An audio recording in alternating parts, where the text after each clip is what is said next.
রানীমার খুব প্রিয় একটা গহনা রানীমার সিন্ধুক থেকে চুরি হয়ে গেছে। কি বলছেন মহারাজ? এ তো ভয়ঙ্কর কথা, রাজবাড়িতেই চুরি। মহারাজ, আপনি একদম নিশ্চিন্তে থাকুন, আমি চোর ধরে রানীমার গহনা রানীমার হাতে তুলে দেব। ও মন্ত্রী, কিছু একটা করো।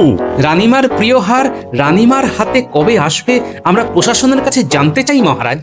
তুমিও একজন রাজকর্মচারী গোপাল, এটা ভুলে যেও না। আমি রাজকর্মচারী, তবে খুব ছোটখাটো রাজকর্মচারী। আমি আপনার কাছে এই প্রশ্ন রাখছি কারণ মহারাজের বাড়ি যদি সুরক্ষিত না হয় তবে সাধারণ মানুষের কি হবে? এই রে, এরা প্রশ্ন করছে, এদেরকে চুপ করাতে হবে, চুপ করাতে হবে। গোপাল, তুমি কিন্তু এই রকম অবস্থায় এই ধরনের বিদ্রোহমূলক কাজ করতে পারো না। কথাটা তো মিথ্যে নয়, আমরা কি আদৌ সুরক্ষিত? মহারাজ, গোপাল কিরকম ভাবে কথা বলছে দেখুন। এখন এই সময় কোথায় একজোট হয়ে কাজ করতে হবে তা না, রাজসভার অন্দরে বসে লক্ষ্য পাচ্ছে। গোপাল, তোমাকে আমি সতর্ক করছি, তুমি এই ধরনের কথাবার্তা বলা বন্ধ করো। মহারাজ, আমরা আতঙ্কিত, রাজবাড়ি সুরক্ষিত নয় এটা ভাবতে হচ্ছে। আমরা আমাদের কথা কোথায় জানাবো বলুন, আমরা কোথায় জানাবো? গোপাল, এবার চুপ করো, কিন্তু আমি তোমাকে শেষবারের মতো সতর্ক করছি। মহারাজ, আমার প্রশ্নটা মন্ত্রী মশাইয়ের কাছে। মন্ত্রী মশাই তো তদন্ত করছেন রানীমার সীতাহার চুরির বিষয়টা।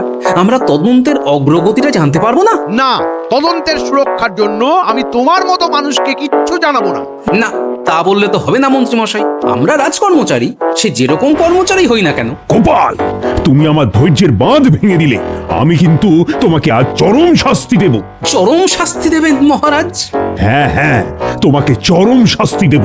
তোমাকে আমি চিরজীবনের মতো এই রাজসভা থেকে বহিষ্কার করলাম। কি মুশকিল, আমার অপরাধটা কি জানতে চাওয়া, প্রশ্ন করা? তাহলে কাল থেকে আমি সারা রাজ্যে সবাইকে বলে বেড়াবো যে এই রাজ্যে জানতে চাওয়া, প্রশ্ন করা অপরাধ। মহারাজ, গোপাল রাজদ্রোহী।